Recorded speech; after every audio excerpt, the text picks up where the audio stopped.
Ok, las llamadas a procedimientos remotos es un tema interesante porque aunque para para las llamadas a procedimientos remotos es necesaria la comunicación entre las computadoras, eh, entre diferentes computadoras. No estamos hablando de un proceso de comunicación en el sentido que estamos transmitiendo mensajes, ¿verdad? Sino que estamos eh, llamando a un procedimiento remoto para su ejecución, ¿verdad? Y obviamente la ejecución de un proceso remoto implica que los resultados de ese proceso que se ejecuta en otra computadora nos, eh, eh, nos tiene que llegar a nosotros, ya sea por comunicación transitoria, comunicación persistente, en sus modalidades asíncronas o síncronas, ¿verdad? Entonces, ese es un tema importante de la comunicación. Las llamadas a procedimientos remotos o como se utiliza ampliamente en el libro de texto que estamos utilizando, eh, RPC, ¿verdad? Remote Process Call, ¿verdad? Entonces, cuando cuando un proceso de la máquina A, ¿verdad?, llama a un procedimiento de la máquina B, ¿verdad?, el proceso que llama desde A se suspende y la ejecución del proceso llamado ocurre en B, ¿verdad? Toda la información puede transportarse eh, en los parámetros desde quien llama hasta que es llamado, ¿verdad? Y puede regresar al procedimiento resultante, ¿verdad? Entonces, ningún mensaje de paso es visible para el programador, ¿verdad? Ese método se conoce como llamada a procedimiento remoto o simplemente RPC. Entonces, continuamos hablando de las llamadas a procedimientos remotos. Continuamos hablando de Remote Process Call, ¿verdad? Entonces, muchos sistemas distribuidos, ¿verdad?, eh, se han basado en el intercambio explícito de mensajes entre procesos, ¿verdad? Sin embargo, los procedimientos send y receive no ocultan en absoluto la comunicación, ¿verdad? Lo cual es importante para lograr la transparencia en los sistemas distribuidos. Entonces, aquí en esta gráfica, ¿verdad?, podemos ver, ¿verdad?, que eh, en el caso A, ¿verdad?, el paso de parámetros en una llamada a un procedimiento local, la, se cargan los datos, ¿verdad?, eh, se- eh, en una pila, ¿verdad? Y esa pila siempre se carga en el orden, pues, que lo primero y lo último, ¿verdad?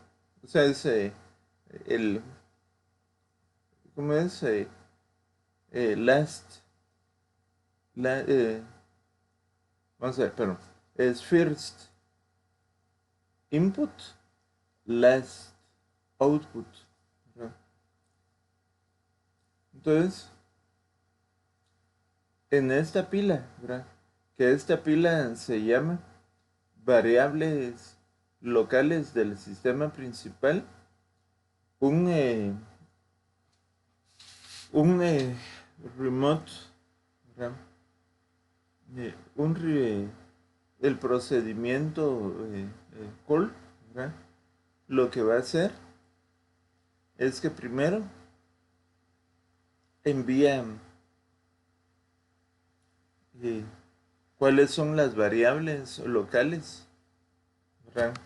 que, que se quieren acceder, ¿verdad? Luego, el nombre, los parámetros de las variables que se quieren acceder. Luego, la dirección de retorno, ¿verdad? Como aparece acá. Posteriormente, el nombre del archivo, ¿verdad? Al que se quiere acceder, en ese caso es un archivo, ¿verdad? La dirección del buffer y, y cuántos bytes son los que se quieren transmitir. Entonces, como podemos ver aquí en el texto, ¿verdad? Es, es importante, ¿verdad? Observar que, por ejemplo, en C, estamos hablando del lenguaje, ¿verdad? El lenguaje C. Que en C los parámetros se pueden ser llamados por valor o se pueden llamar por referencia, ¿verdad? Un parámetro por valor como fd o nbytes simplemente se copia en la pila, como se muestra acá.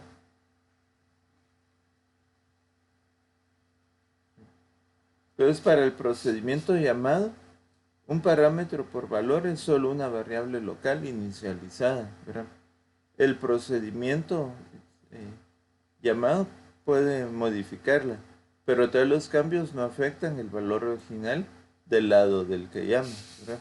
Entonces, por eso es mucho más aconsejable eh, hacer las llamadas por referencia.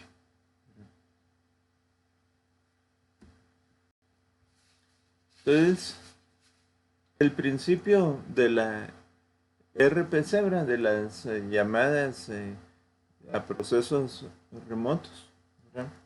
Es que el cliente, vamos a ver, aquí, el cliente, ¿verdad? Llama al procedimiento remoto, ¿verdad? Hace una petición, ¿verdad? Entonces el servidor llama a procedimiento local y regresa los resultados. Y regresa la llamada. Entonces el servidor, acordémonos que aquí estamos hablando de ya paso de mensajes entre computadoras. Entonces, aquí las llamadas a procedimiento, pues estamos hablando que el servidor como tal puede ser integrado por varios, ¿verdad? O simplemente yo quiero correr un procedimiento en el servidor. Entonces aquí no estamos hablando de remitente y destinatarios, sino estrictamente de cliente-servidor. Ahora aquí tenemos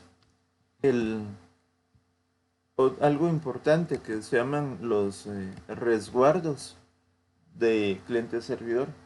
Eso significa que hay un resguardo de la información o de los datos del cliente y tanto del servidor que estamos contactando. Recordémonos que el servidor es algo lógico que está compuesto por varios servidores. Entonces, acuérdense, aquí tenemos un servidor agregado. Un servidor agregado, el cual está formado por una cantidad de servidores individuales, ¿verdad? Entonces, para resumir, ¿verdad? Una llamada a cliente-servidor con resguardo del cliente y del servidor tiene esos 10 pasos.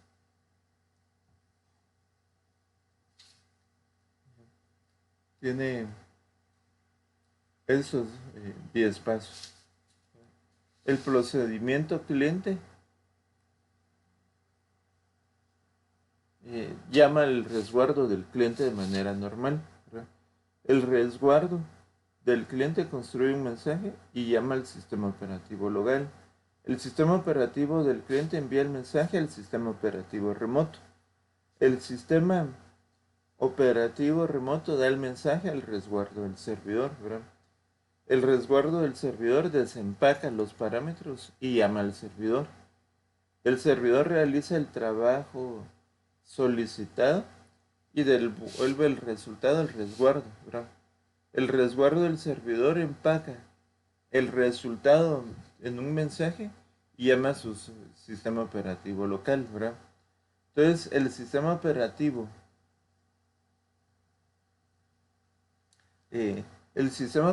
del servidor envía el mensaje al sistema operativo del cliente, ¿verdad? El sistema operativo del cliente da el mensaje al resguardo del cliente, ¿verdad? Y el resguardo, ¿verdad?, desempaca el resultado y lo regresa al cliente, ¿verdad?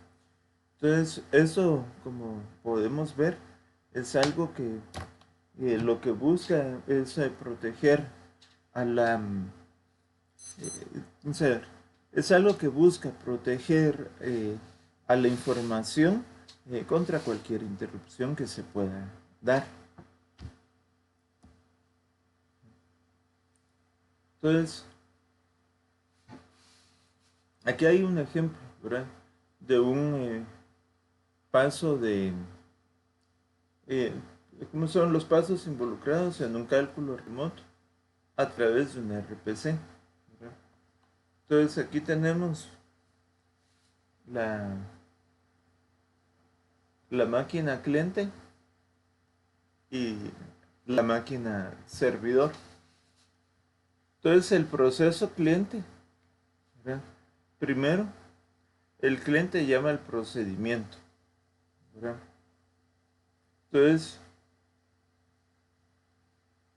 hacemos el resguardo del cliente. Entonces, según la matriz, construye un mensaje. Después, el mensaje se envía mediante la red. Entonces, el sistema operativo entrega el mensaje al resguardo. El resguardo es solo una colección de información. Entonces, el resguardo desempaca el mensaje.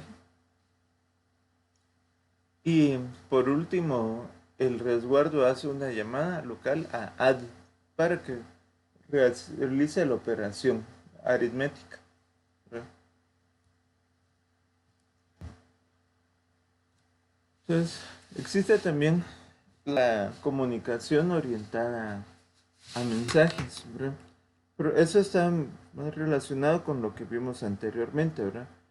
Entonces, como menciona acá, ¿verdad?, como se menciona acá, que en particular, cuando no es posible asumir que el lado receptor está en ejecución al momento en que se hace una petición, se necesitan servicios de comunicación alternos. Y esa es la comunicación orientada a mensajes, ¿verdad? Entonces, aquí estamos volviendo a hablar de algo que ya habíamos mencionado, ¿verdad? Entonces, la comunicación transitoria orientada a mensajes, ¿verdad? Entonces, en este caso, muchos sistemas y aplicaciones distribuidos se construyen directamente sobre el sencillo modelo orientado a mensajes que ofrece la capa de transporte, y que fue lo que hablamos anterioridad, ¿verdad? Entonces, algo importante es que en la capa de transporte utilizamos sockets. Acordémonos del curso de sistemas operativos 1 y acordémonos dentro de este curso, acordémonos de lo que estábamos hablando, del eh, de los sockets, ¿verdad? Que los sockets son puertos, ¿verdad? Son puertos, son unidades ya de hardware dentro de las computadoras, que lo que hace el sistema operativo es que lee o escribe en los sockets. Y con el único hecho de escribir algo en un socket, Ese socket lo único que puede hacer es enviar el mensaje eh, al destinatario que se está enviando en eso que es en el mensaje, ¿verdad? Que se escribió en un socket. Entonces las primitivas de socket para TCP/IP son estas, ¿verdad? Que tenemos acá. El, el socket es una primitiva, ¿verdad? Que crea un nuevo punto final de comunicación. Bint asocia una dirección local a un socket, ¿verdad? Listen anuncia la conveniencia de aceptar conexiones. Accept bloquea a quien llama hasta que llega una petición de conexión. Connect activa el intento de establecer una conexión.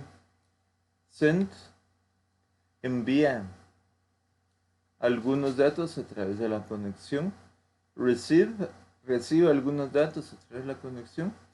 Close libera la conexión, ¿verdad? O sea, separa tanto al remitente como al destinatario.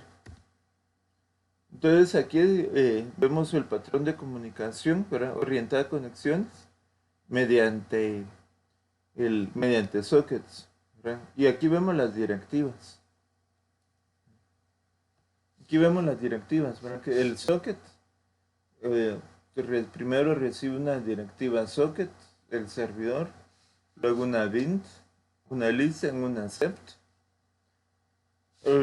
y el socket del cliente, ¿verdad? Recibe la directiva socket y la directiva connect.